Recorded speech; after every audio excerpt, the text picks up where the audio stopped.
Welcome back to this week's episode of Buckeye Blitz. I am here, as always, with Dustin. I am Josh.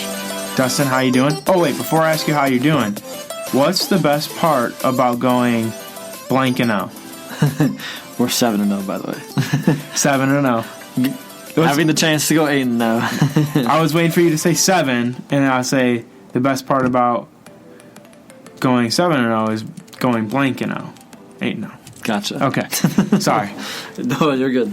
I'm good. How are you? I'm good. And that is independent of how the Buckeyes are doing. That's true. Because I don't want football to dictate my mood anymore. Because the Browns are already ruining your mood? Because I let the Browns ruin my mood. So it's only fair to myself that I don't let Ohio State also dictate my mood. So I'm doing good independently of how football's doing. How are you? I'm good. I'm going to be honest about that statement. Okay. Because let's think about it. I think I could probably say that in my lifetime I've watched OSU football and Browns football about the same amount of time. Yeah, every Saturday and Sunday. Started off watching both of them around the same time in my lifespan. Fair. And I think that I'm like baseball and basketball. I was a fan of both of those before I got into football, just because it wasn't big in my family at the time. But I loved baseball and basketball, and then football came, and then ever since it's been my number one thing about everything, you know. But I still think that as much as it's weird as me to say, I think I'm more of a OSU fan. Really? And I don't feel bad saying it at the same time. Me either.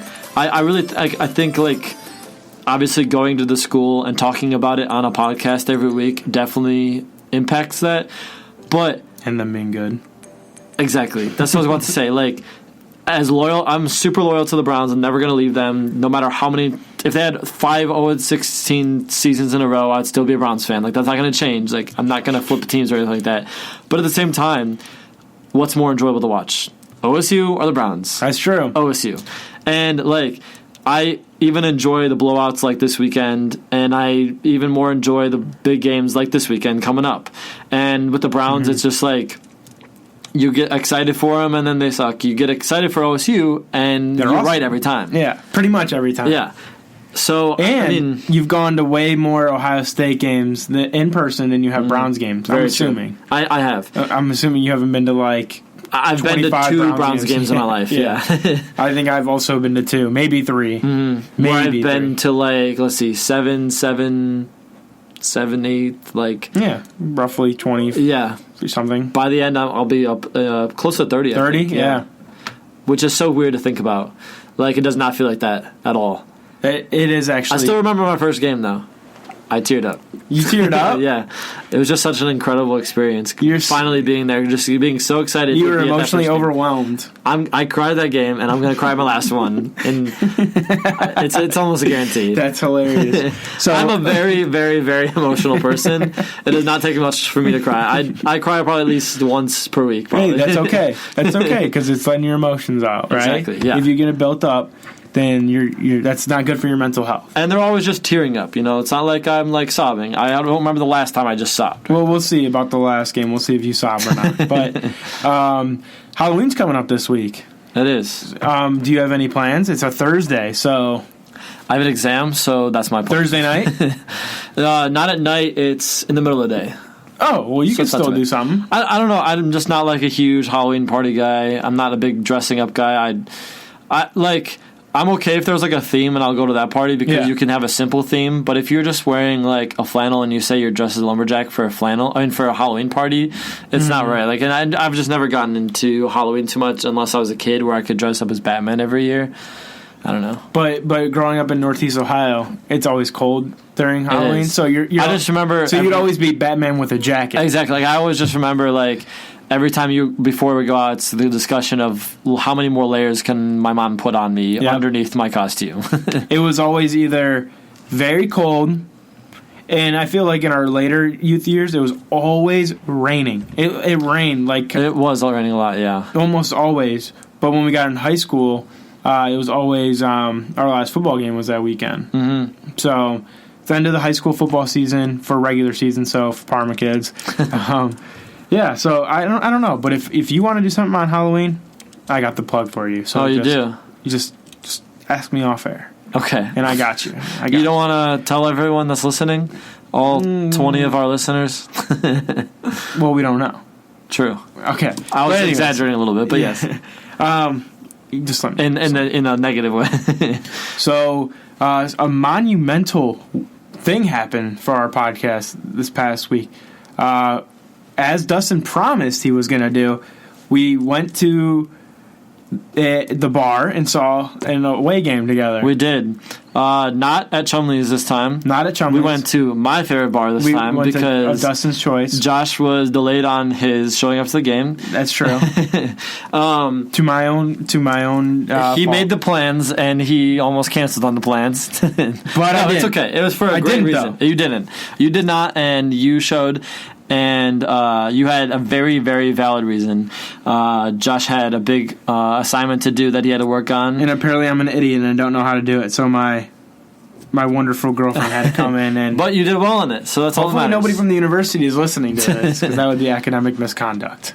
You didn't. She didn't do it for you. She just asked for. She advised. She advised me on. You just asked for some advice. Like some better understanding, and then you did it. Right. Yeah, that's what we'll say. We'll go with that. So it worked out. I was there. I was already a couple beers in, and then Josh came, and then I continued to get some more beers in, and I spent way too much money. Yeah. But it was a really good time, and we had a lot of fun there. I know you've been to a little bar before, but how'd you like it going there for a game and everything? It was really crowded, but I didn't know that the outside space, which was pretty cool. It was if it was nicer out, it would have been better because they had on the projector, more room. Exactly. Because I've been there on a game day, on a home game, like after the game, and it's a lot of fun. Yeah. Go ahead, keep talking. And it was just nice. I mean, I thought it didn't get crowded until later on, necessarily. Like in the beginning, I mean, we all four of us, because my girlfriend was there and his girlfriend came too. All four of us got to get a bar seat, which was nice. And there were dogs. If you didn't hear me say it before, it was that little bar, which is on High Street. It's north of campus, but not too far. It's right by Buffalo Wild Wings, which is really nice. Yeah, and it's. The cool thing about Little Bar is that it's in the shape of a barn. It is, yeah. It has that. You wouldn't know. Really Well, you would know. I guess, yeah. It just has that really like sports bar like vibe to it. It's like not normally crowded. Like I've been there before, and it's never really crowded, which is kind of nice too. It just seems it's comfortable for me, and it's really close. Which I like. If I was gonna have to go to Chumley's, I would have had to find some kind of transportation other than walking, because that would have been like. Over a half-hour walk probably, and I did not want to do that, especially after. Real quick shout out. Breaking news. Dwayne Haskins is in the game for the Thursday night football game. We are watching that live, and he just had his first play of this game. It is the beginning of the second half. Why? So now you have Dwayne Haskins and Terry McLaurin playing together, which is a pretty interesting thing. I mean, I guess at this point you can say Washington's season is a complete throwaway now. They're pretty much just fighting for the second overall pick because Dolphins aren't going to let go of that first overall pick.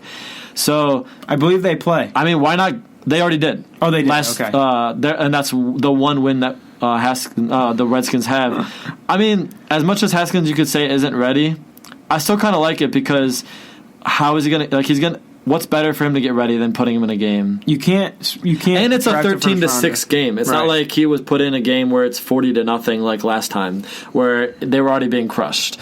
I actually don't mind it because I think he's a guy that just needs to prove himself.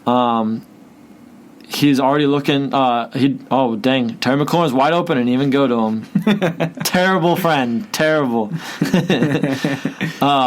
But. We're gonna have to keep an update on this game now because if anything happens, before we didn't have to talk about this at all, but now we're definitely gonna have to talk about how Dwayne Haskins is doing. Our guy, we loved him last year. We talked about him every single podcast, nonstop, a lot more than we talked about Justin Fields, and we love Justin Fields too. So. Right, and I will give us credit. We talked about Terry McLaurin a lot too. We did. We were ahead of the national media. We were ahead of the NFL scouts on Terry McLaurin. We were, and we continue to keep everyone posted on what their thoughts were of him too, because we were loving all the love that he was getting for sure. So, There was another big advancement that happened at the game. I'm going to talk briefly about post-game. Dustin showed me that Cottage Inn might actually have best pizza by the slice at Ohio State. I love Cottage. It's a huge debate. Just had it again today. After my research this morning, I went up to Cottage Inn Pizza. I'm obsessed with Cottage Inn. It's just like I'm usually simple with some Domino's or Donato's or something like that. But just like when you can get a good, nice, greasy pizza, but not over greasy. And it's like thick. Really, like it's fresh right out of the oven. It's so nice. It was thick. It had some, like every part of it I think is pretty good. I think it's the best on campus, but I haven't had everything, so I can't speak like exactly. But the best of what I've had, I think is best. There's 3 different pizza by the slice places, I believe, and one of them is by my house, which is. I couldn't even tell you the name of it. It's right next to Five Guys. And then there's Cecilia's, which is... It's like a Cari or a Rossi or a Rossi. It's like some Italian name, yeah. Yeah, I couldn't even tell you. I couldn't even begin to know where to start. Cecilia's, which is the fan Ohio State favorite. I would say that's the general consensus favorite pizza by the slice at Ohio State. New York style, very thin, very greasy. Very good. And then there's Cottage Inn, which I didn't even know did pizza by a slice, but then Dustin showed me his ways, and it was fantastic. I haven't even had the chance to have Cecilia's yet, but I'm giving them the nod because I found a new revelation about Cottage Inn pizza. Okay. I was just curious to see if it's like a local place, which would give it more value, but it found out it's based in Ann Arbor, Michigan. Oh. Founded and based in Ann Arbor, Michigan. They just lost a lot of points there. That's very unfortunate because I was kind of hoping it would be more of a OSU thing, but it's all right. So he's giving the nod. It's still really good. I'm still just like that. I'm still going to eat it a lot, though. You have to try Cecilia's, and then we'll actually... You know how Cecilia's, is good, though? Well, it's always got a long line. Well, that's because it's right next to a bar. Like, it's connected to a bar. It's connected to a bar, so it's very easy. But it's good because they give you 2 plates. Yeah. They give you 2 plates under it, and then with like each slice of pizza. That's how you know it's good. That's true. I'm definitely gonna have it soon. The past 2 times I've been to Otter Inn, the first time I was there, the line was too massive, and then the second time most recently, often massive. It was just we were just moving to a lot of different places and just didn't have a chance to go over there. So, well, I guess past 3 times, I guess you'd say. Either way, I haven't had the chance, but I really need to, and I promise I will. Portnoy didn't like it, I don't think. Or no, he didn't try it. We still have to try Mikey's Late Night Slice, which... Where's that? It's in the Short North, but that's considered like the best Columbus by the slice pizza, just like among everything. Okay. And actually, Portnoy with Barstool did rank that as the best OSU pizza by the slice. Mikey's Late Night Slice. Okay. I've never even heard of it. Yeah, it's just like a little bit farther down in the Short North. It's not too far from campus still, though. But it's really I've heard amazing things about it, and I need to do it. Maybe we'll do our own pizza review. I would love that. We've done Cottage Inn pizza review, a little bit of Cecilia's. Let's just keep doing this every week. Maybe it's a new segment. We'll do a pizza review, everyone, okay? Because that's my favorite food. I don't mind talking about pizza anytime. I had pizza yesterday. I had Blaze, though. Blaze is pretty solid. Definitely solid. I know it's probably half people listening probably don't even care, but I got the $7.99 large pepperoni pizza. Which was new. It's new for them. And I ordered it online. And I live probably 12 steps away from Blaze. So walked down there. It was there for me. It was okay. It wasn't as good. I'm a huge simple pie guy. Yeah. Simple pie. Go and customize it to the best I can. Oregano, salt, Parmesan. But ordering online, didn't recommend. I love Blaze. Sometimes I don't go there as often just because I haven't wanted to spend like $10 and it's far. But at the same time, the last time I had Blaze was with you when you had a party at your house, and then we went and walked to Chittenden to the Chit Show. Yeah, and we went to Blaze because we were starving. I haven't been there in a long time. I wasn't lying when I said that. And I guess maybe it's just because I had a little bad taste of it ever since, because at the end they're like, "Do you want some oregano and salt?" And usually I don't mind the salt, but they loaded on there, and it was terrible because of it. Like, I was starving, so I was okay with it. But salt, when it's loaded, like, salt is just like a minor, like, aftertaste that you get on there is okay. But when you load it up, I could not deal with it. They do make it salty, so you have to be careful. Yeah, so I'm no longer asking that for that, because if they do accidentally put too much, it ruins the pizza, where it's not worth the risk at all. Anyways, let's get into football, because now I just want some pizza anyways. Yeah, pizza sounds so good right now. So my thoughts on that game, the Northwestern game, was it was the most relaxing, laid-back game that we've watched this season, and it was kind of really nice. Like, we had the bye week, we have a tougher schedule coming up, and it just was like a nice, relaxing game, especially for a Friday away game that I could just sit back and watch it, and I had no worries. It was weird. I didn't have a single worry the entire game. Like, even in, like, past games where, like, we've blown teams out, like Cincinnati, like, there was a little bit of a worry going into the game because we knew that they were a good team and we didn't prove anything ourselves. Miami, yet. We were down at one point. Exactly. Even though it was 2-0. That's the last time we were down in a game. Probably. I'm guessing it is. That's crazy. That's crazy. Okay, yeah, I have a note about that, but we'll wait until later into the show to bring it up. But I just like really enjoyed. It was a Friday game, so we got extra time because of it to prepare for Wisconsin. It was weird, basically just a practice. It was weird though having the game on Friday. It was super weird. I didn't like it. I didn't feel like campus was into it. I had to work that day. I got home from work and I was like, I have to do homework, and then like I might not be able to even watch the game, you know. But it was just weird, and I do not recommend it. It was different. On Saturday, I ended up just not really watching football at all. It was just kind of free things. I watched a little bit of the Michigan and Penn State game, but not even that much. It was just like... I didn't even think of what I did, yeah. Kind of like, I just chilled and didn't really do anything. It kind of like freed up my day a little bit, I guess, but at the same time, I agree, it was weird. Like, just walking around campus, it just wasn't very lively at all. Everyone had their, like, normal Friday things that they were doing, and they'd rather be doing something else. And yeah. Especially because it was a Northwestern game where people didn't get into it super much. Like, I'm glad it wasn't at home. Like, I don't think it would have been a great home game. Like, I think it would be cool just because would have been another night game. But at the same time, I don't think people would have been there for very long if they were there. Right. 100% agree. I think that, that would have been easily the cheapest tickets of the year. Oh, yeah. I think if it, there was a reason that it was, if we were going to have a Friday game, there was a reason it was away. Yeah, for sure. Absolutely. They knew what was going to happen. What was the comment you were going to say about the game? It wasn't about this game. It was about the Wisconsin game. Oh, okay. So you're saving it for later? Yeah. Okay. The big thing, from that game, too, with the Northwestern is that it's a continuation of our absolute dominance in the second quarter. The last time we did not go off in the second quarter was the first game of the season.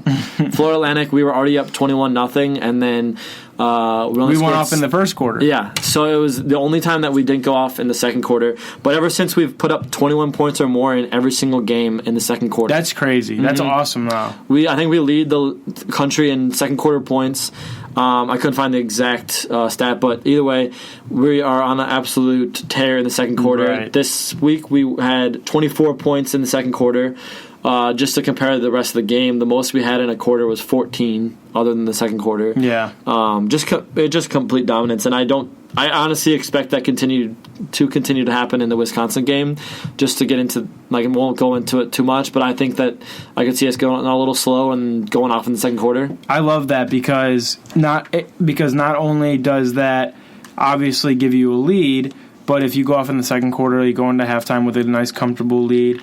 And then all Ryan Day has to do is, hey, come out and play the third quarter, try, keep this where it's at, and then the fourth quarter starters don't even really have to even play. It allows them to have a big momentum going into the halftime too. Yeah, and then it's it gives us that time to let Master T run the ball and just let our guys rest a little. Yeah, because I feel like that was the weird thing about the Florida Atlantic game was we went off so much in the first quarter. The rest of the game kind of had a lot of mistakes. Yeah, and we just kind of looked dull the rest of the game, and we didn't even that was the most points we've given up all season, 21. which is super weird. You would have expected that for a Florida Atlantic game. But, I mean, it's true, and I honestly could see it still being the highest after Wisconsin. A little preview for later as well. But the big play of the game... The biggest play of the game, in my opinion, was the 55-yard field goal. Absolutely. Which is so weird because we were putting bets down. Yeah, it's like I don't think anyone would have believed in Blake Hubble to make that field goal. Absolutely ever. not. I said there's 0% chance he makes this. He's been such an average kicker, like up to this point, right? Like nothing special. Most teams that are at our level do not have a kicker at his level, and most of the other teams probably have a lot better kicker. I mean, he's been like able to do his job, but he's had a couple misses here and there already. He's very mediocre. He is. And he just absolutely destroyed that ball and just got it through there. 55 is long for an NFL kicker. Yeah, exactly. If you have that in an NFL game, you're risking it unless you have a top kicker. And he nailed it. He could have made it from 65. It was a no doubt make. It was a big one. I mean, he absolutely crushed that ball. It was awesome. It really was awesome. I agree. That was the highlight of the game for me as well. It's the second longest field goal in OSU history. What's the longest? I bet it's Mike Nugent if I had to place a bet. But I will get back to you on that. Okay. What are do you have any other favorite moments from that game? I know there wasn't a whole lot of like glitz and glam from the game. It was a lot of just turning and dominating the whole game throughout. I agree with you. I very casually watched it. It was like talk for 30 seconds, watch the play. Talk for 30 seconds, watch the play. It's the most I've ever talked during a game. I told you, but it's a good atmosphere, you know? Like, I kind of told you, like, I don't really pay attention as much when I'm watching it on TV. Yeah. Or at the bar as compared to watching it by myself, which makes sense. But I don't think I missed anything. It just wasn't, like, focusing at all, like, on every single play. I wasn't analyzing every single play. I was just kind of watching, like, oh, that's good, or that's bad. And then moving on to the next. But I literally can't even think of a play that Northwestern was on offense. Yeah. Try to visualize a play that you can remember when Northwestern was on offense. I can't. They had a couple nice runs, but nothing like more than like 15 or 20 yards ever. Right. And that just should speak for itself that game was literally just pure essence of dominance. You know? I don't know how else to put it. No, I agree. What's our stat department say? Anything yet? Nothing yet, but it's the longest in 15 years. And in high school, he drilled a 61-yard field goal. Wow. Which is what made him feel comfortable with that field goal. It's actually it's also impressive because I remembered the one, but I forgot about the second one. He's had 2 missed field goals already this year. One was against Indiana. It was a 35-yarder, I believe it was. And the second one was against Michigan State, and that was a 37-yarder. I remember the Michigan State one. I remember the Indiana one, but not the Michigan State one, so it's kind of opposite. And I know for sure he's missed an extra point. I'm pretty sure he has. I would not be surprised at all. On another note, Ohio State landed the number 1 kicker in the nation in this year's recruiting class. Oh, they did? So, yeah, he's from Cincinnati. Nice. So, he's going to be coming in, but he was the number 1 ranked kicker in college football, or in high school football. So, shout out us. We're about to be having a nice ass kicker for the next 2 years. So. Habil. Update real quick. 55-yarder has been done 3 other times. Mike Nugent, Dan Stoltz, and Gary Cairns all had a field goal from that same distance. But the longest field goal in history was a 59-yard field goal by Tom Skladany against Illinois in 1975. Wow. That's pretty impressive. I don't even know if they even had like measuring like yardage markers back then, you know? So that's a pretty big deal. That's awesome. 59-yarder in 1979. Habil could have... How do you say it? How do you say it? Like Hubble? I thought it was Hobble too, but more I've been listening to the radio and stuff, they call him Habil. I like Hubble better, so I'm just going to go with that. Yeah, me too. Anyways, he could have made it from 65, like I said. Yeah. So he said apparently he's comfortable with 60s, so I'll take it. I mean, I'd rather him kick a 35-yarder in a big game than the 55-yarder in this game, but it was still pretty cool to see. Just make the 35-yarders next time, please. Because watch, he ends up putting us in a bad position against Wisconsin or Penn State this year, and I'm going to be pissed. And I'm going to retract everything I said good about him in this podcast. He's going to be called Habil from now on because we're going to be mad at him. The other cool play was Master Teague having that 73-yard run, which is the longest of his career so far with OSU. And then, the next series, Marcus Crowley has a 53-yard rush. OSU's rushing team just absolutely was all over the field, and that wasn't even the leading rushing guy, obviously, with J.K. Dobbins crushing it once again, as expected, with 121 yards, and he had a 68 rush as well. Also, I just wanted to discuss our defense a little bit. Our pass defense was amazing. I guess I wouldn't have expected anything less because they had not much of a passing offense in the first place, but we only allowed 42 passing yards in the entire game, which is pretty insane. But I was kind of disappointed with our rushing defense, and I don't know if it's because we kind of let up a little bit later on in the game because we kind of did a victory formation a little bit, or because we expected them to pass because they were winning. I don't know what it was, but either way, we gave up 157 rushing yards, and I was not pleased. That's a lot. Yeah. I have a stat for Master Teague if you want to hear it. Give it to me. So, Dr. Corey M. Teague, Master Teague's dad, tweeted this out after the game. He said, "I don't have to do this, but I have to do this." So, Master Teague's first long TD for his career was 33 yards. Mm-hmm. His second longest TD this year was for 40 yards. What's 33 plus 40? Okay. What is it? 73. 73. His third long TD this year, the Northwestern one, 73 yards. 33, 40, and 73.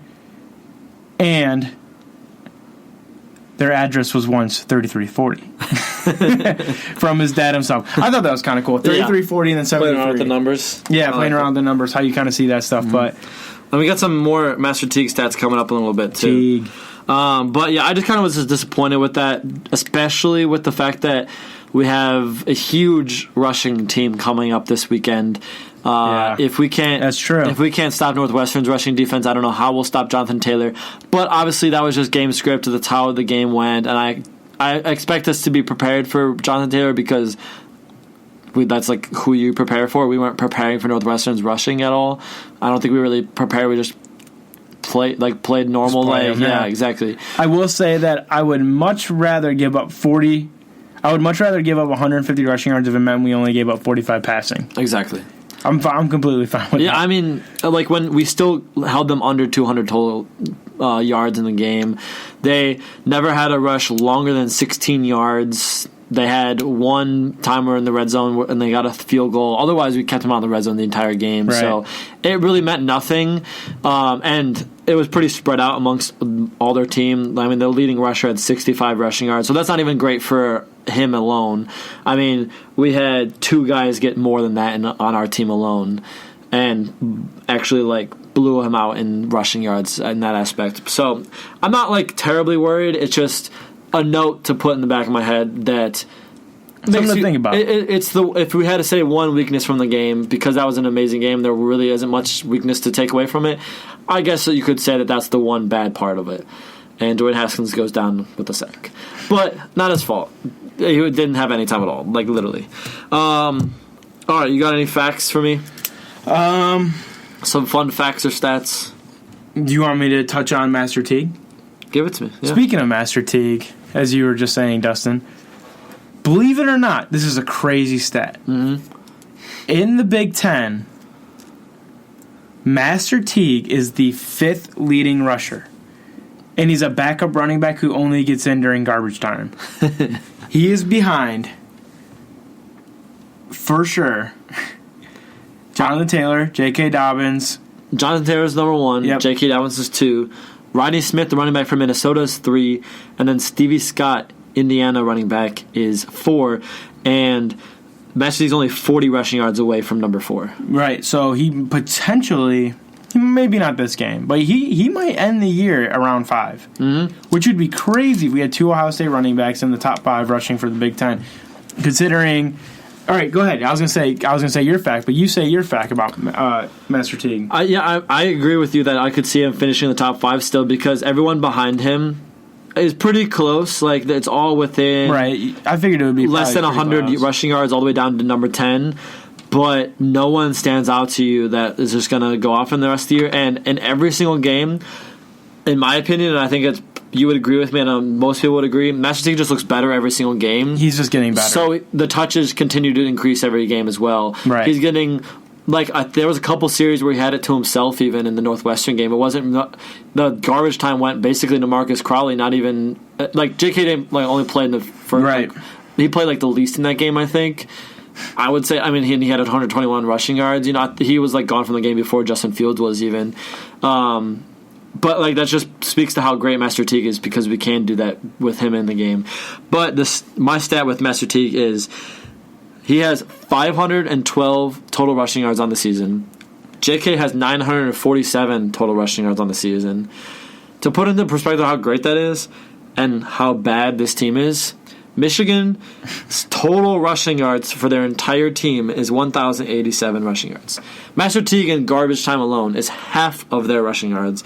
And JK is he's only 100 rushing yards away from them, and he's one guy versus their, I think it was 15 guys that have rushed the ball from them. And their supposed scrambling quarterback who can make plays on his feet if he has to. Yeah. And what's their supposed strength? Is their running game. Supposedly. Yeah, that's the thing that they've been doing their entire time. Yeah. This is what they've been doing ever since they came into, ever since they've been a prominent team, is just run the ball. And that's their offense. They're still running that old run-heavy offense, and yet they can't figure out the run or the pass. And they suck. Yeah. So it just speaks to how great they've been and also how bad Michigan has been. Although Michigan did look relatively good in the second half of that Penn State game. Mm-hmm. I think they might have found something. Don't quote me, but I think they might have found something.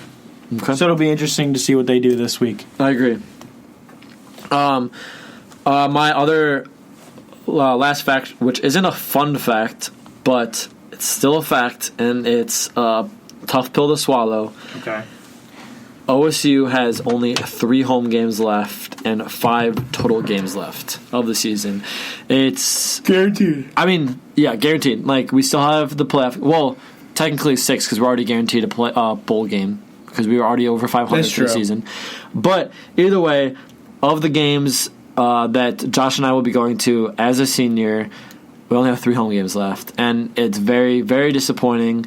It has blown by, and I do not want to see it go, and I just had to state that fact because it's a tough pill to swallow, and I'm sure it's very tough for everyone listening to, because there's nothing better than being able to go to a OSU football game on a Saturday.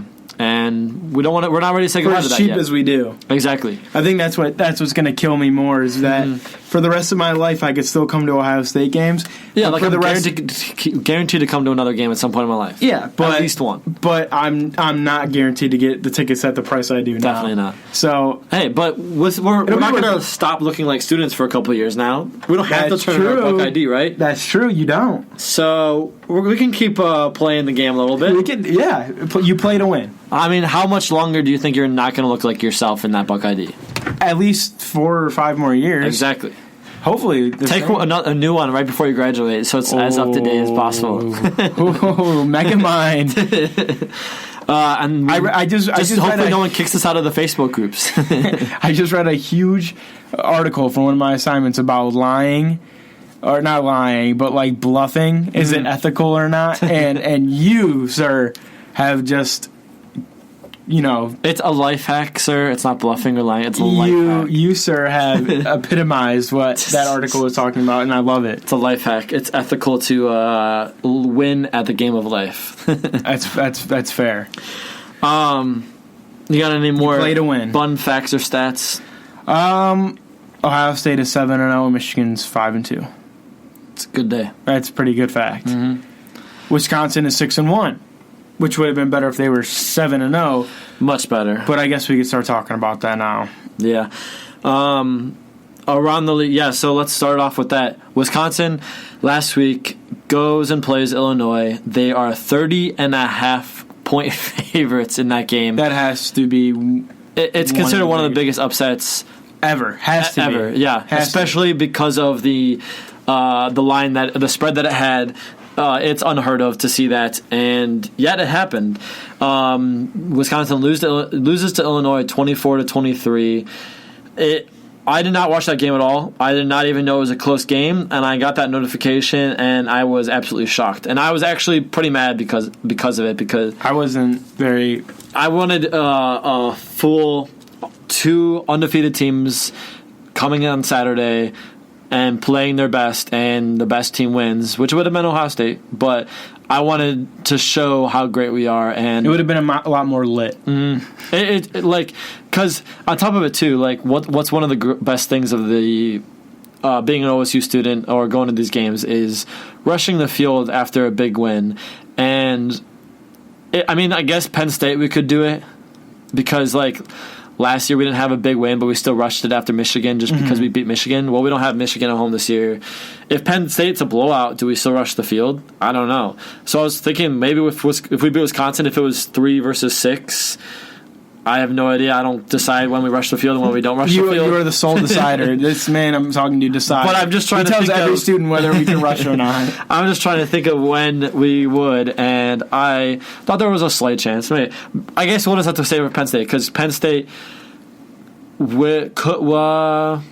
they only have Michigan State left before us, and that's this week. So by the time we play them, they could be they than technically do have 2 games. Because we play Maryland next. But I'm saying good. I know what you're saying, yeah, but they could potentially lose. I mean, we didn't think Wisconsin would lose to Illinois. Right. So I guess anything is possible. Anything is possible. With that being said, I did watch the Wisconsin game. I watched the fourth quarter. That final drive, Wisconsin had the ball up by or tied, and Jack Cohn threw a pick. Threw a pick at the 50-yard line, and Illinois just ran the ball. Nobody could tackle, and it was an easy 37-yard field goal for that kicker, who apparently is a stud. That was slice and butter, like the easiest thing. Like he had no issue with it. Hit it right through the uprights. The Illinois fans were not worried.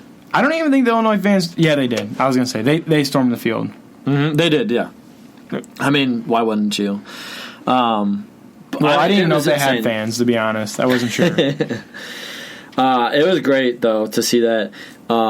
It was because cool. it's like upsets are great in that aspect. I was going to say, it shows you that anything can happen in college football. Yeah, just as a pure college football fan, because if you think about the upsets that have happened this year, there's only really 2, with Georgia and Wisconsin. There hasn't been any big upsets. I mean, I guess you could say Clemson. That game was basically an upset because they never should have won by that little. The North Carolina game? Yeah, but still, either way, there hasn't been much upset of the season, and it's kind of been like anybody that has losses, it's because they played a team that was pretty evenly matched and they were just a little bit better. And it's different than it is in the NFL because, for example, we're watching the Vikings-Redskins games. If the Redskins were to win this game, it would be a huge upset. But at the end of the day, they're both professionals. Nobody's going to be talking about it for more than a week. You know, it's just they're both professional teams. You should go in there. The drop off is a lot more minimal. Yeah, there's so much more parity in the NFL than there is in college football, obviously, which makes sense. But it's just incredible going. I don't know the feeling, unfortunately. Going into a game and fortunately, going into a game and knowing that you don't have really a chance. But I'm assuming that feeling is probably just so special and something that those kids at Illinois will remember for the rest of their lives. They'll be like, oh, that game when we were seniors, when we beat Wisconsin, that was the pinnacle. Wisconsin was hoping for a CFP chance. Undefeated, top 10. They were favored by 30.5 points. The last time that Iowa... Why do I keep on saying Iowa? Last time that Illinois beat a top 10 team was Ohio State in 2007 when we were number 1. Yeah, and they had actually a solid team that year. They played in the Rose Bowl. Yeah, and won, I think. Maybe not, but they played in the Rose Bowl. I think they had Rashard Mendenhall on that team was like the big name guy for them, running back. But because actually was not talking about that not too long ago. But it's a really big thing that happened because it affects OSU. Because now not only are we playing the number 13 team rather than the 6th ranked team in this week's game, lowers the value of the win if we win a little bit. But it also affects the possibility of who we would be playing in the Big Ten championship game. Correct. Right now, that loss puts Minnesota at the top of the West standings. Sole ownership. Exactly. Undefeated Minnesota. They do play. Wisconsin and Minnesota still have to play each other, and I believe they almost always play the last week of both of their regular seasons. So I'm sure that will happen again this year. Mm-hmm. But by that point, anything could happen. Minnesota could lose because they play Penn State coming up in 2 weeks. That could be a loss from Minnesota. And then Wisconsin could also have 2 losses, so it doesn't even matter if Wisconsin loses to Minnesota loses to Wisconsin because they will... Exactly. Minnesota would have to lose twice. Assuming Ohio State wins. Mm. So it would be interesting if Ohio State plays Minnesota in the Big Ten championship. I can't remember the last time we even played them, let alone... We played them last year, didn't we? I think so, but blew them out or something. Row the boat. Yeah. PJ Fleck. That's awesome. Minnesota does play Iowa still, though. They do. Yes. So that could be another loss. They could have 3 losses. Exactly. So the odds of it happening is slim still. I think if anyone was a betting man, they would still assume that. And Dwayne Haskins just threw a pick. Yeah, which that was unfortunate because it literally went Terry through. McLaurin too. It literally went through his hands. That sucks. Poor Dwayne Haskins, but just more chance for improvement. you want your rookie, kind of a bad throw. It was kind of a bad throw. That was pretty above him. It went off his fingertips more than through his hands. Oh, that was an awful throw. Yeah. Come on, Dwayne. Hook up your brother. Come on. It was through Terry McLaurin's hands, though. I guess he doesn't have much to learn from with Case Keenum being above him. That's true. But either way, it's interesting because you got Wisconsin probably still has the best chance, but we'll see what happens. It'll be interesting. That's for sure. It's just weird because now you have another team in the picture for who we could end up playing. But as a result of last week, OSU actually jumped over Clemson, and they are now the 3rd ranked team in the AP poll rankings. And they also had 13 first place votes, which is the 3rd most. Yep. That was a big move for them. Clemson has not done anything impressive besides play crappy teams and beat them. So that was a really good thing to see that they earned that. They definitely deserved that. Penn State's now at 6, getting that ready to be a big game, especially if they continue to win. As I said, Wisconsin dropped down to 13. And Michigan's now at 19 and Iowa's at 20. And a big one that keeps improving is Cincinnati. Everyone kind of dogged us for having a terrible win in the beginning of the season against Cincinnati. That was a bad team. And they've been proving not to be. That's Cincinnati's only loss so far this season. To us. They are now 6-1, and they are number 18 in the country. They're turning out to be a very quality win, and that's awesome for us. And I don't see them losing. I was about to say they don't have much of a tough schedule. They've already beat their toughest opponent, besides OSU and UCF. So they beat them, and I bet on that game. Did you? Yeah. I wonder if they have SMU in the schedule. They should. I think they're in their conference. They are. So that'll be a big game. That might potentially also be a big game. So if they beat, they don't. Okay. So that might be the American Championship. They legit could win out. Their toughest opponent the rest of the season is USF, maybe. Not even Memphis, I guess you could say. They have a pretty easy schedule the rest of the year. But yeah, SMU, they're the leaders in the West, and Cincinnati's in the East. So that could be their conference championship, which won't even matter at that point because if they're making the conference championship, no matter what, it's a quality win. Yep. So that's awesome because they should just continue to go up. Not too high, but they should go up still. To continue with that stuff, this week It's a pretty solid week. You start off the day on Saturday with OSU versus Wisconsin, which is unfortunate. College game day will not be there. They are going to South Dakota State versus San Diego State. Is that what something like that? Yeah. But this far superior Fox Big Noon show will be in Columbus. That's true. And guess who is coming to the game? Urban Meyer. Mm-hmm. And he said it's killing him is to not be able to be calling plays or get on the field and yell at the players if they mess up or something like that. But he's going to be there, and he's trying to avoid any stress from the game. But I saw some news story. It was like Urban Meyer returns home to Ohio State. And I'm like, he teaches here. He literally he comes here 3 days a week. Like. It's funny because if you didn't know that, you would think like, oh, it's probably the first time he's been at Ohio State since he retired. And I'm like, he's literally here 4 days a week. Exactly. Like he had the Oklahoma-Texas game on Saturday that he was working at on Saturday. And then my girlfriend had orientation on Monday because she started working at OSU, and orientation was at the Fawcett Center, and she literally saw him teaching a class at the Fawcett Center on Monday. Yeah. So quick turnaround for him. He was right back to work at OSU. He's here. That's weird. He lives in Columbus on Sunday. It was on a Monday. Oh, it was on a Monday. Yeah. But still, as in like he was just there Saturday. Yeah. Probably traveled on Sunday and then was right back to work. And I guess previously, the Urban Meyer coaching class used to be. Urban Meyer came in first day of the semester, introduced himself, and then he had like other people teach it. I guess this year, completely different. He's there almost every single day. Yeah. Super engaged. Like if you're slacking off in class, like not paying attention, he'll literally call you out. And I guess it's like a very different vibe. He actually has one of the highest Rate My Professor scores. Oh, who's going to give him a bad score? Exactly. I mean, it's anonymous, so they could. But yeah, I agree. You would feel bad in your soul if that happened. But everyone that I've read through them because they're just interesting, and everyone that is writing isn't just saying I love him or whatever. Like they're actually like saying like whenever I needed help, like he would stay after class and he was really genuine and helped everyone with everything. And it's just great to see that he's like super cool. Good, genuine person where a lot of coaches aren't like that, or just celebrities in general.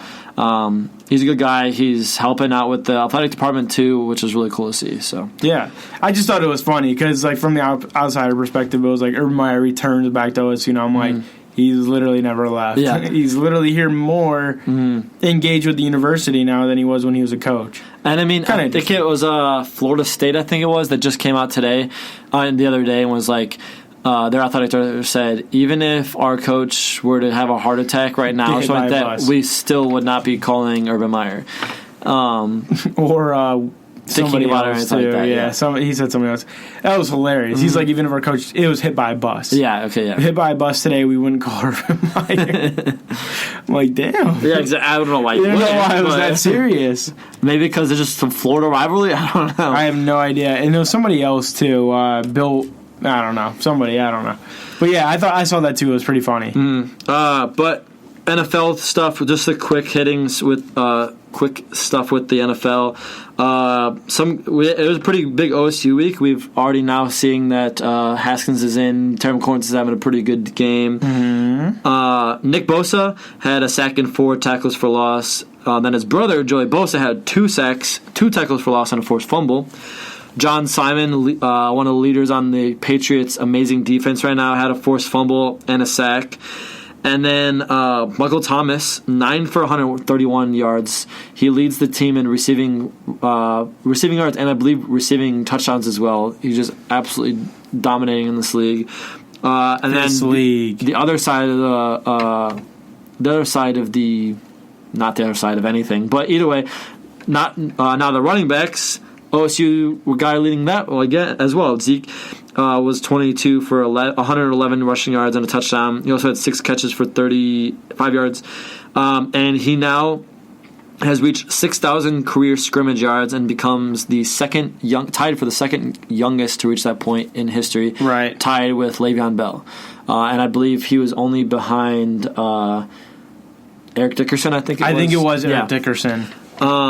And then last 2 guys, Von Bell had 8 tackles, pass defended, and a forced fumble and a fumble recovery. And then Jerome Baker and Raekwon McMillan went off, both leading the team in tackles against the Buffalo Bills. And are you done? I have technically one more thing. I have technically one more thing, too. All right, let's see if it's the same thing.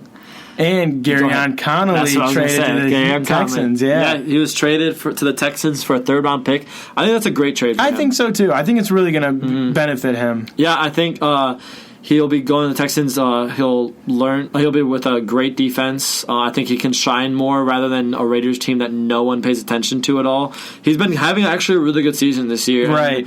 And, so I think it's a really awesome opportunity for him, and I hope he can continue. It's his best year as a pro so far. Yeah, because he's been having a lot of injuries, which is the main issue. Yeah, and like off-field stuff, too. Mm-hmm. But yeah, I thought that was... It kind of came out of nowhere. It was an update like, oh, Garyon Connolly traded to the Texans. I was like, oh, okay. So this weekend, the big games as I was talking about, let's run through them, and I want you to give me your pick for who's going to win the big games this weekend. We're not going to touch on OSU, Wisconsin, because we'll get into that later. OSU. Obviously. Michigan versus Notre Dame. That's the night game on Saturday. I think that Michigan is going to win. Okay. That is my guess. I actually have to agree with you because they looked really nice in that Penn State game at the end of the second half. They had a chance to win. That's what I'm saying. They might have found something. Mm-hmm. And I think that could continue to roll Notre Dame's also not that good. They're not. I think they're kind of overrated right now. So I think it will actually end up being a pretty good game. It'll be a low scoring game. I think. You remember the Notre Dame Michigan game last year? It was Notre Dame blew them out, didn't they? So boring. Michigan only scored 3 points. No, Michigan won. No, Notre Dame won. Oh, did they? Yeah. I'll look it up to score. I think you're probably right, and it was so boring. Mm-hmm. And of course, it was on NBC. It was like the second week of the season last year. It was. Yep, it was. Oh, sorry. I was wrong about Michigan scoring 3, but Notre Dame did win 24-17. Okay. And it was probably a garbage time touchdown by. I mean, yeah, they scored that last touch. It was 10-24 going into the fourth quarter. So it was practically a blowout. But yeah, I remember it just being so boring. And that was the first game Michigan lost last year. Okay, next. A lot of people aren't saying that this is as big of a game, but I value it a little bit higher. I think it could end up being a pretty good game. Michigan State versus Penn State. Yeah, you were saying that. That's might be the first team that Penn State's actually played with a good defense. Besides Michigan last week. Yeah. It's debatable. Yes. I mean, that might be the fourth best defense in the Big Ten. Yeah, I'd probably agree. Probably the fourth best. Behind us, Wisconsin, and Michigan State. So we'll see. And Michigan State kind of played us a little bit tough. I forgot about Penn State. I was, for some reason, counting them, but didn't. I would say Michigan's defense is probably better than Penn State's. Maybe. I don't know, though. At that point, does it really... I mean, if you're the fifth best defense in your conference, is it anything really special? Anyways, I will be very interested in that one as well. I think you're right. I think it might be a sleeper. Sleeper good game. I still think Penn State pulls it out, though. I do think so, too.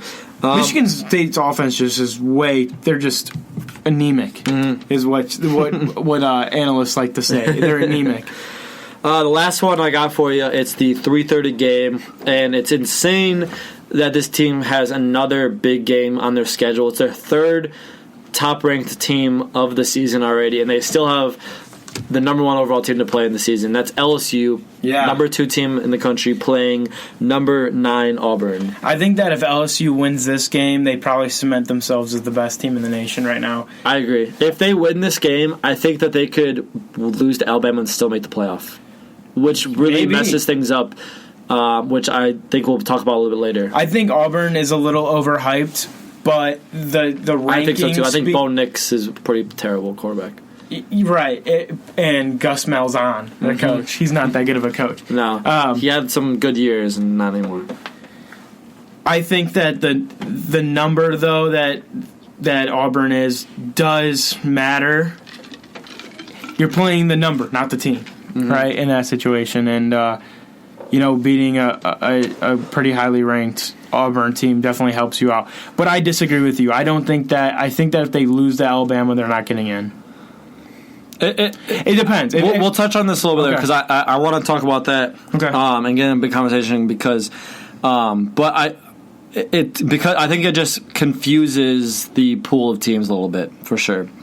But real quick things, just to shift to basketball real quick. The preseason college basketball rankings came out for the year, and OSU was ranked. It was kind of a disappointing ranking because all preseason rankings, like unofficial preseason rankings, had us in the top 15. So I wasn't expecting to see us this low, but I'll take it because it gives us room for improvement as well, which I think we will do. And the AP ranking had us at 18. That's okay. I'm still not. I'm not upset with it. That's awesome. It's just that I was hearing a lot of really positive things, but I like it because the past 2 years they had us nowhere near the top 25. Right. And I like that they're finally giving us a little bit of credit. Because we've proven them wrong every year now. I think I'm seriously considering getting season tickets for men's basketball. I'm definitely going to go to more games. Because they're not that expensive. We play Villanova and Cincinnati in our non-conference schedule. And then the Big Ten. And we play West Virginia, too. Do we? Okay. In Cleveland, though. Okay. Over winter break. Okay, I didn't know about that one. But I'm almost positive. Mm-hmm. But just to go over the Big Ten, these are teams we'll be playing at home and away.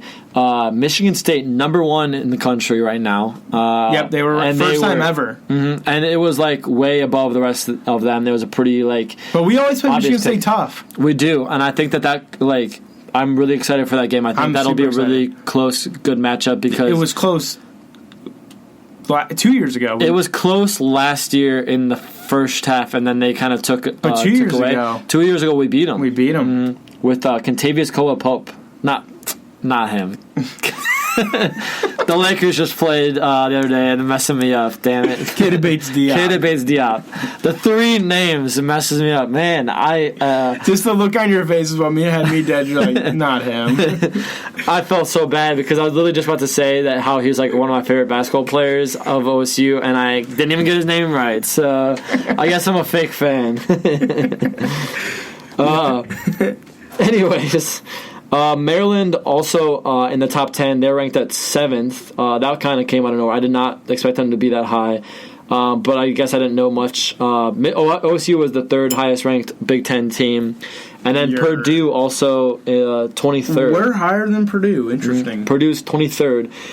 Some other Big Ten teams that got some votes. Cincinnati, not Big Ten, but they will be on our schedule. And then Michigan had a couple votes. They're obviously going to take a step back now that they've lost their head coach, which was the key to their success. To the Cavs. Mm-hmm. Shout out to the Cavs. Lastly, 0-1. Lastly, Villanova. They, as I said, will be playing them in the season this year, and they actually open up at the number 10. So that'll be a really good quality matchup for us to get. And that'll be at home, so I really, really want to go to that game. If I'm going to go to any game, I want to go to that game. Absolutely. All right. Now, let me see. You got any bold predictions for this game? Not necessarily bold. Okay. Yeah, I'm not getting too bold anymore. These are more of my just predictions in general. I do have one. Okay. And the only reason I say this is because of what happened last year and 2 years ago, I believe. I think that Ohio State's going to hold Jonathon Taylor to somewhere in between 50 and 75 yards. Okay. It's not super bold, but I believe in the Big Ten game he was held to under 100. Big Ten championship. Mm-hmm. Not last year, because we didn't play them last year. No. 2 years ago is what I'm referring to. Mm-hmm. Can you confirm nor deny? I'm going to pull that up. We tend to do, this is something I want to talk about with Wisconsin, is that we tend to do really well against Wisconsin running backs, which is weird because I remember the year we won the Natty, Melvin Gordon was a beast. He was a top Heisman candidate. He was a freak that year, and we held him to like 15 yards, I swear. I think he was like 25 yards in the Big Ten championship game. And then we played OSU. We played Wisconsin, in 2017. That was the last time we played them. Present. And we held them to 41 yards. Mm-hmm. We held them to 41 yards, and that was that overtime win that we had against them. And he was still Jonathon Taylor at that time. He wasn't just this random running back. He was still a beast. Mm-hmm. I think that he'll do a little bit better, but I think under 75 yards. When's the last time he was held under 75 yards? Can you look that up? Yes. My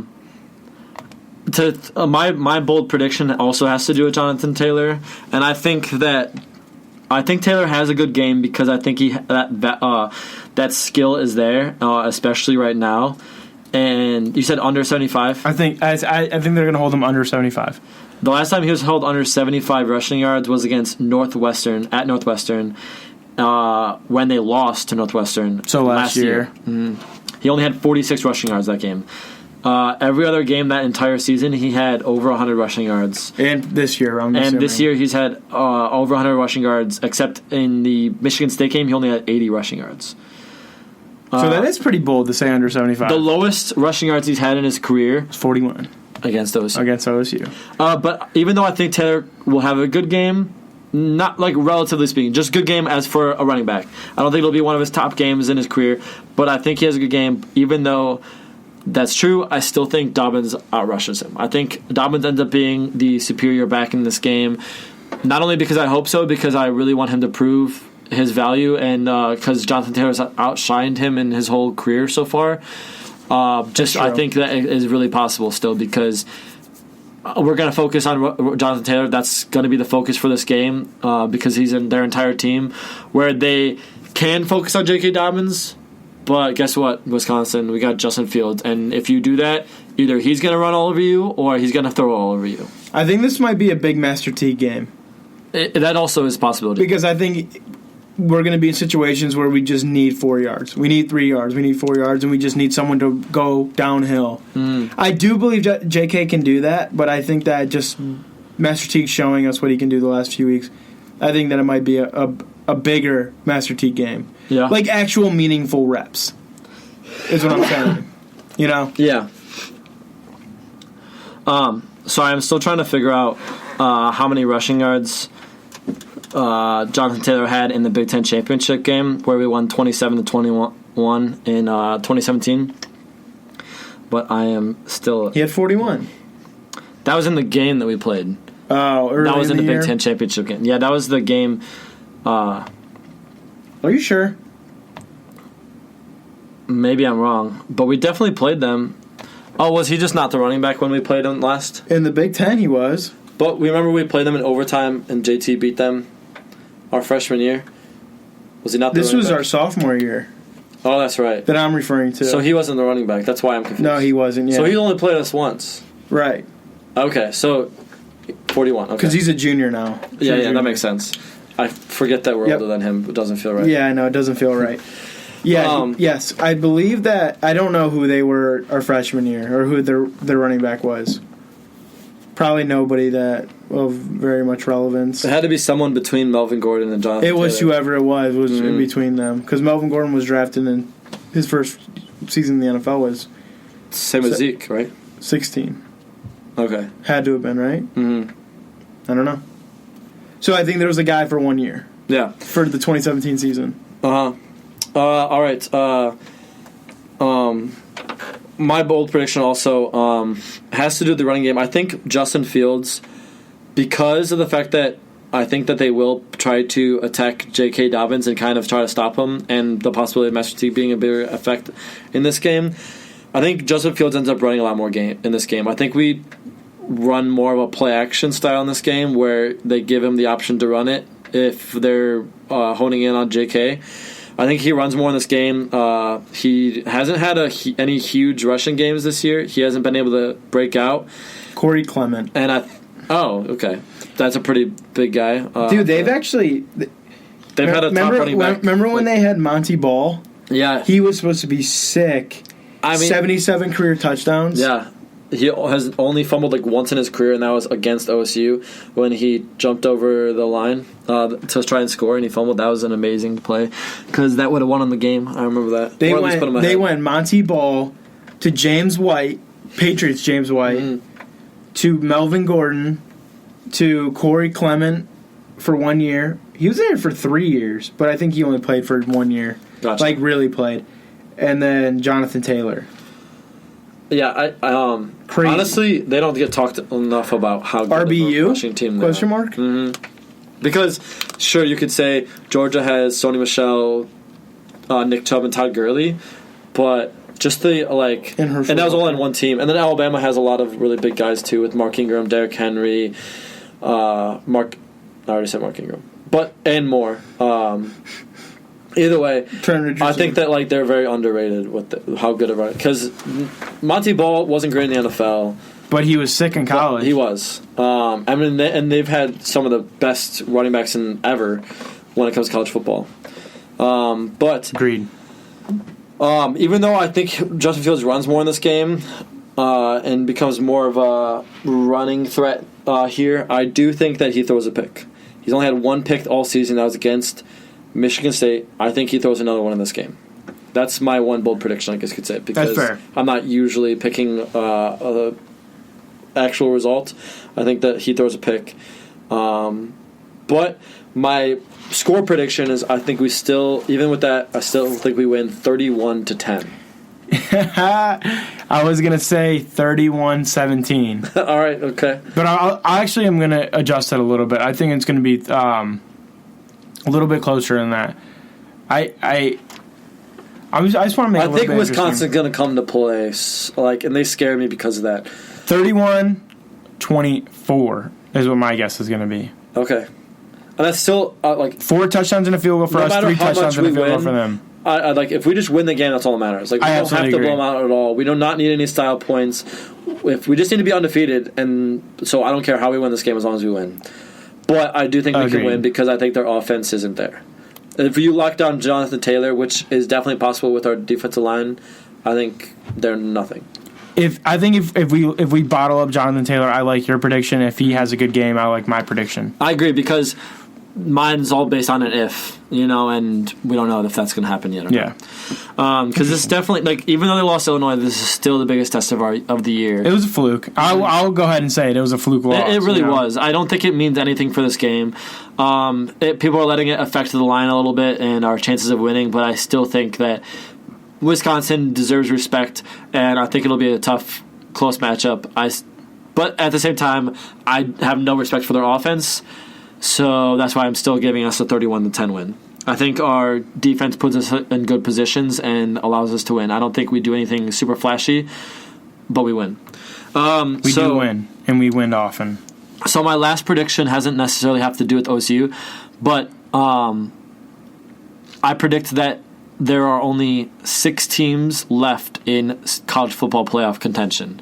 Even though a lot of other people will say that you have other teams like Florida, Notre Dame, and Oregon in contention, I think it's solely 6 teams. And those 6 teams are OSU, LSU, Alabama, Clemson, Oklahoma, and Penn State. And 4 of those teams play each other, as in Alabama, LSU play still, and Penn State, OSU still play. Yep. Meaning you have the winners of both of those games and the other 2. And Oklahoma and Texas will probably play again.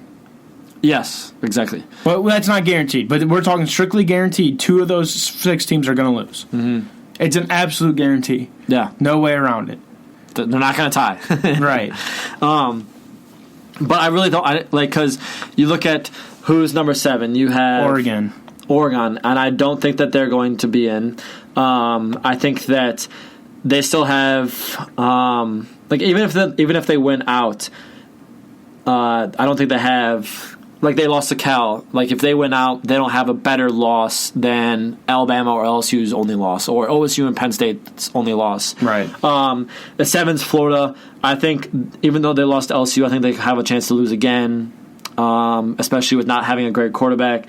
Notre Dame might lose this week to Michigan. Right. That one loss is to LSU, so that already lowers their value of someone being above them. No, it wasn't LSU. It was Notre Dame. Yeah, they lost to Georgia. Yeah. Well, that loss loses its value because Georgia has already lost. Yep. And then Auburn and Georgia. And there really is no such thing as a good loss. But there isn't, yeah.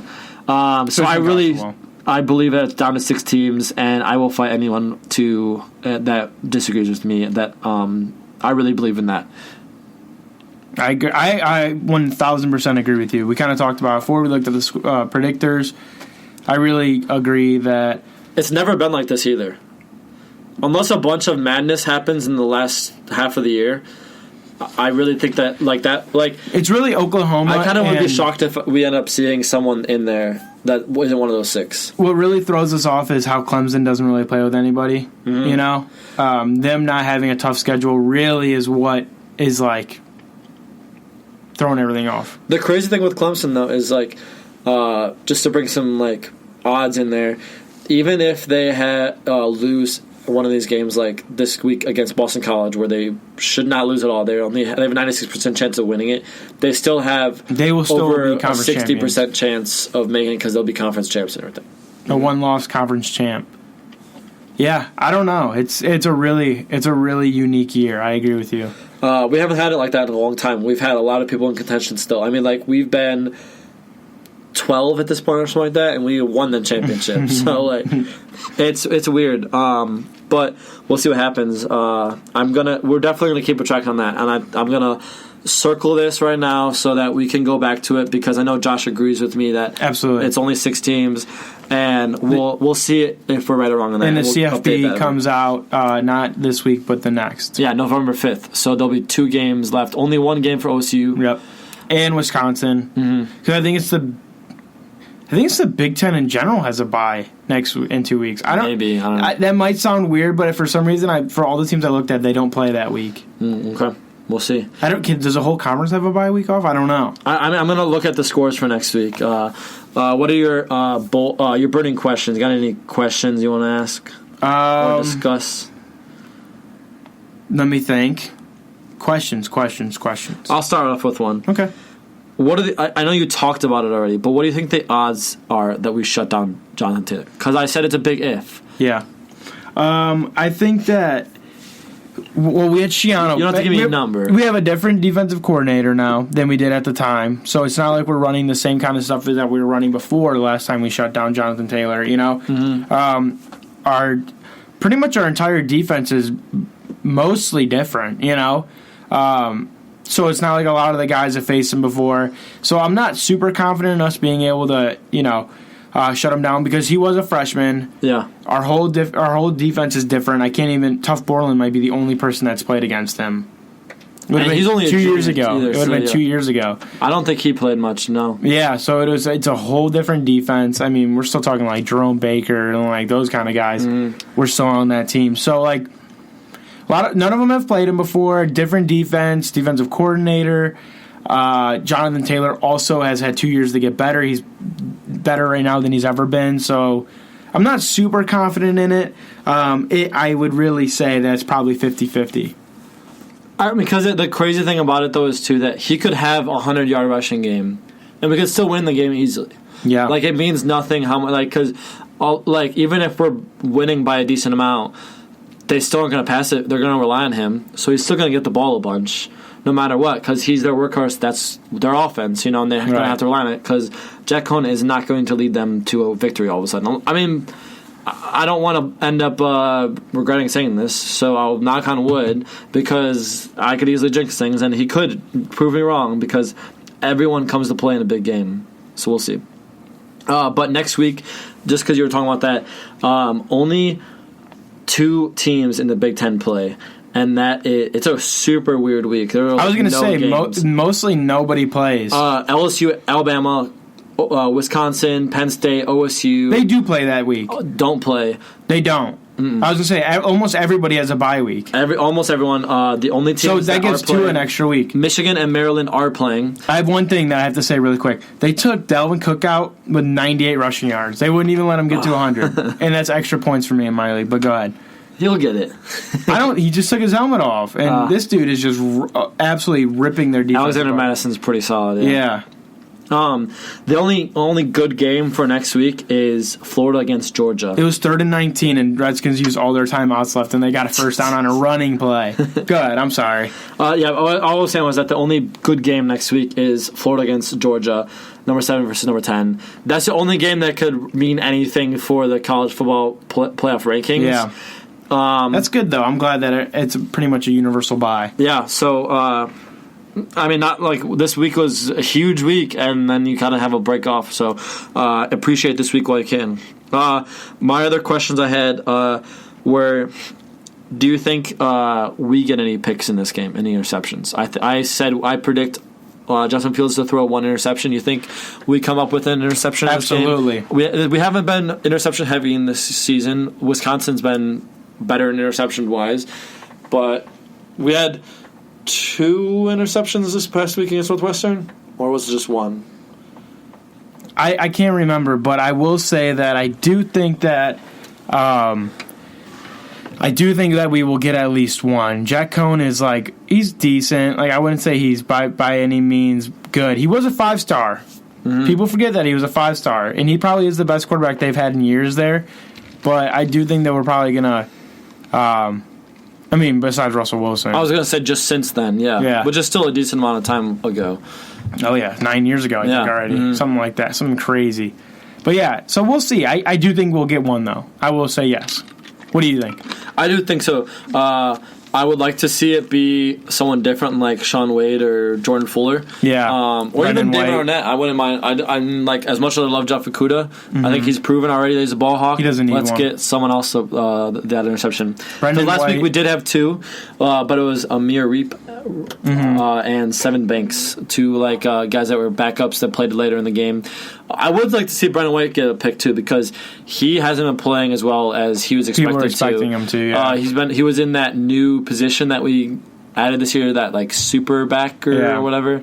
And he was actually one of the only lead guys playing later in the game on defense because of the fact that he hasn't been playing great. Yeah. But last year, what happened? He didn't play well until the end of the season. He barely even played. Yeah, I swear. We'll see what happens. I don't know. Maybe he can prove himself again. Absolutely. He's definitely been one of the. Not going to count him out. I wouldn't. Honestly, if you think about it, he's probably been the biggest disappointment of our team. He's some guy that he definitely. If you got to say amongst our starters. Oh yeah. Because everyone's been excelling except for him, I guess. Yeah. I guess you could say maybe Austin Mack hasn't been having a great season, but he just had a good game against He didn't have really high expectations. That's what I was going to say, yeah. So, last thing that's been talked about a lot, so I just wanted to bring this up real quick, is the idea of Jim Harbaugh being fired or possibly moving on to another team, possibly the NFL. What are your thoughts on what do you think he gets fired? Do you think he leaves? Do you think he stays? What do you think? There's 0% chance he gets fired. Okay. In my opinion. I think that he's a guy that can stay there as long as he wants because Michigan is not Ohio State. Mm-hmm. Ohio State plays for national championships. Michigan plays to beat Ohio State, Yeah. I understand that they aren't good at that, but, the expectation levels are different, And I read somewhere that it's Harbaugh in his 5 years in Michigan has brought in almost $1 trillion to the athletic department. And at the end of the day, who decides whether or not you're going to get fired? Your board. The board, yeah. The donors. Yeah, exactly. And the donors love making money and seeing the money being brought back into the university. So, in theory, the donors cannot complain. Yeah. Nobody else is going to bring that money in like he is. Unless it's Urban Meyer, which obviously he wouldn't do. So, and I also don't think he leaves either because he hasn't been coaching amazingly to say he deserves I'm still a great coach. Bring me back in the NFL. And also, I can't see him leaving before he beats OSU. It's going to happen at some point. We're not going to go undefeated till the end of time. It's going to happen. We're going to lose at some point in Michigan. It's just going to happen. That's how odds work. And I can't imagine him leaving before beating OSU. we'll see when it happens. Hopefully it's not this year, because that would be terrible to ruin our season like that. Right. This awesome season, I'd rather lose when we already have a loss or something. Yeah, right. It's like a down year. Yeah. But Ohio State doesn't have down years. And we don't. Weird. But, like, I agree with you. OSU is on a different level than Michigan, and they have been ever since we started. Game, literally, since we started off 1-13 against them, and ever since we've had a winning record against them. And they had 40 more wins than us. Yeah. As a franchise or something like that. They or not a franchise, as a school. In their entire time of being a team, they have had 5 11 win seasons. 5. In the time that Urban Meyer was a coach, he had 11 win seasons every time he coached in all 7 seasons. We've had 18 total 11-win seasons. We've had 5 12-win seasons. They've had none, maybe 1. So they're not on the same level as us. Getting average. That's crazy. He averages 9.5 wins in Jim Harbaugh's seasons of coaching. That's what you should expect for Michigan. That's what you want out of them, and that's what he gives you. They were absolute garbage before he came. Is this the one time you agree with Colin Cowherd? He agreed with Joel Klatt. He stole that from Joel Klatt, so I'm agreeing with Joel Klatt, not Colin Cowherd. But I did already know that ahead before they said that information about the 11-win seasons and everything. So they just reminded me about it. All right, getting into the preview, we kind of talked about it a lot already. The game, yeah. OSU, they are 14.5-point favorites, which is honestly a bigger spread than I ever expected for this game. Yeah. I think that Illinois game really affects it. I might even bet Wisconsin to cover the spread, just because, not a knock to OSU, but that's a top 15 matchup. Yeah, I mean, that's a lot. It's not a bad thing to say either. That's a lot of points. You're still saying we're going to win. It's just not by 14.5 points. That's a lot. That's a really big amount in a close game like that. I mean, that's huge. If if we win by 14, we still don't even cover. Exactly. And 14 points in a top 15 matchup is absurd. Definitely. And the over-under is 49.5, which is still kind of high, too, for 2 really good defenses playing. Yeah, very good defenses. But also very good running games. As I said, if we're going to win this game, we really need to focus on the run, stop the run, and make them pass. And I hope we make them pass, because that's our best asset as well. Absolutely. Give it to our top corners and let them in our defensive win this line game for us. Pressure. Yeah. Otherwise, if there's a chance it's going to rain, which really sucks, I hope not. If it does, I hope it's not much rain. And I hope it's not really super cold. Yeah. I hope it's just a nice fall game. That's what I really would hope for. Otherwise, I really don't have much to say about this game. I think we've said it all. We covered it, I think. Yeah.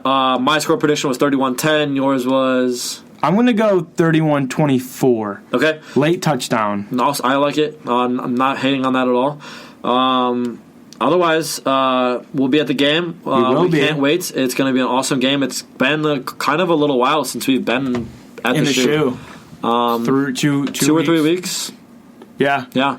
Michigan State. And that was a night game. So, yeah, I'm excited for a new, nice game. Let's go out and win. Let's do it. Well, let's go to 8-0. And then we can be 9-0. And then we got Penn State. Or do we have Rutgers, then Penn State? We have Rutgers, then Penn State. All right. So we pretty much, then we have Penn State. Yeah. Right. Anything else? Aaron Kraft has announced that he will be retiring from professional basketball. He was playing in Italy the past few years. He just won $1 million. Well, I mean, he didn't get it personally, but that OSU team that plays in the pickup basketball game, they won the tournament. So he's made his money's worth, and he's saying he's ready to be done. He's already married. He's won Defensive Player of the Year and a championship in the G League. He's ready to call it quits, and he's coming back to Ohio State to go to medical school. And his MCAT score was too good to pass up on. So he's going back to medical school. He said ever since he came to Ohio State, he's been saying that that's what he wanted to do. He figured, why not go make some money while I can, and I'll come back and make more money. That is a great way to end the show, Dustin. Good show today. Yeah, one of the best OSU players of all time, in my opinion. If not, no, I'm just kidding. I'm just kidding. No, not at all. He's more of like a deli. Absolutely. All right. Thank you guys for listening. Reach out to us if you want. Send us some burning questions in. Follow us at Buckeye Blitz Pod. We actually had a recent tweet. I got to meet Cardell Jones. I completely forgot about talking about 12 gauge. Got to meet him at Cedar Point. Did not realize he was that tall. It was pretty cool. He's a new friend of the pod. Maybe we'll get him on the pod. We'll see. If you're listening on the Grueling Truth, let us know. We're interested because we can't see those numbers yet. So yeah, it's a new way of us getting it out to you guys, and we hope you enjoy it. And follow us on Twitter. Send us DMs about burning questions, bold predictions. We'll mention them. We'll throw your Twitter handle out there, and we'll try to answer them to the best of our knowledge. All right. That's all we got. Go Bucks.